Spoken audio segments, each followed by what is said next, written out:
لا تستانس ساكت الساعة بيبي مشاهد.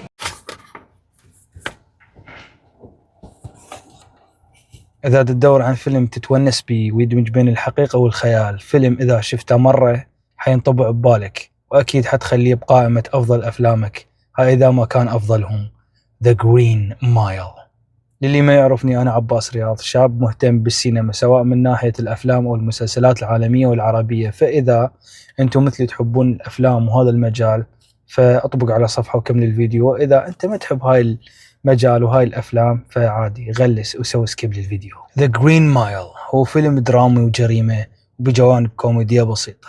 بول هو بطل قصتنا بهذا الفيلم، وهو شاب يشتغل قائد حرس أشهر سجن لتنفيذ حكم الإعدام. يعيش ويا مرته جين. يعاني بول من مشكلة بالمسالك البولية عاجزة عن حلها الأطباء، يعني بين قوسين بول يعاني من مشاكل بالبول. بول يعمل مع زملائه بالعمل اللي هم برودل، إدوارد، هال، والمريض النفسي الشافط بيرسي.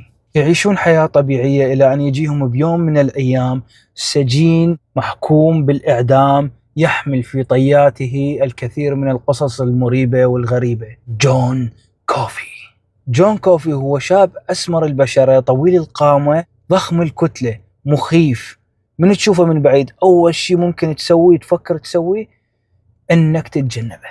جون كوفي متهم بقتل واغتصاب أختين أطفال من سكنة الريف، لكن الغريب بالموضوع هو لما لقوا الأختين مقتولات بحضن جون كوفي، جون كان يبكي ويصيح ما لحقت عليهم.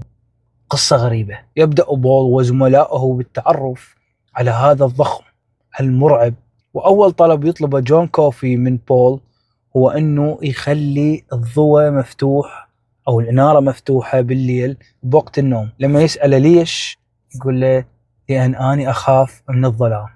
وهنا يدرك بول أنه جون كوفي طفل بجسد وحش، وتزداد الأحداث الشيقة. وبيوم من الأيام يقدر جون يشفي مرض القائد بول اللي مصاب بمرض بالمسالك البولية بلمسة واحدة منه، بالمكان اللي بالك صحيح.